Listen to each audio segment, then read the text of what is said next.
Brethren, such confidence we have through Christ towards God.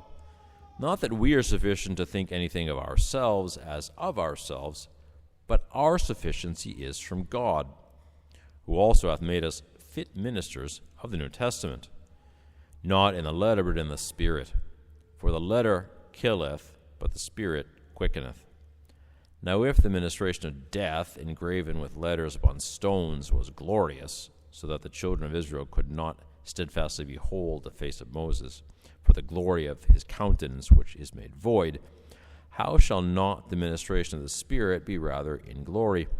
For if the ministration of condemnation be glory, much more the ministration of justice aboundeth in glory.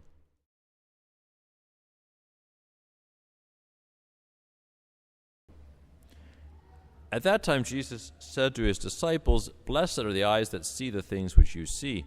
For I say to you, that many prophets and kings have desired to see the things that you see, and have not seen them, and to hear the things that you hear, and have not heard them.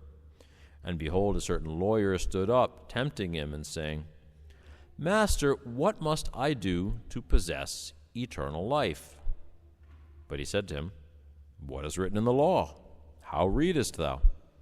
He answering said, Thou shalt love the Lord thy God with thy whole heart, and with thy whole soul, and with all thy strength, and with all thy mind, and thy neighbor as thyself.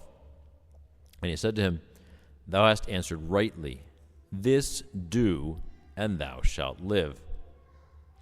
But he, willing to justify himself, said to Jesus, And who is my neighbor? And Jesus answering said, A certain man went down from Jerusalem to Jericho, and fell among robbers, who also stripped him, and having wounded him, went away, leaving him half dead. And it chanced that a certain priest went down the same way, and seeing him, passed by. In like manner also a Levite, when he was near the place, and saw him, passed by. But a certain Samaritan, being on his journey, came near him, and seeing him was moved with compassion, and going up to him, bound up his wounds, pouring in oil and wine, and setting him upon his own beast, brought him to an inn, and took care of him. And the next day he took out 2 pence, and gave to the host, and said, Take care of him, and whatsoever thou shalt spend over and above, I, at my return, will repay thee.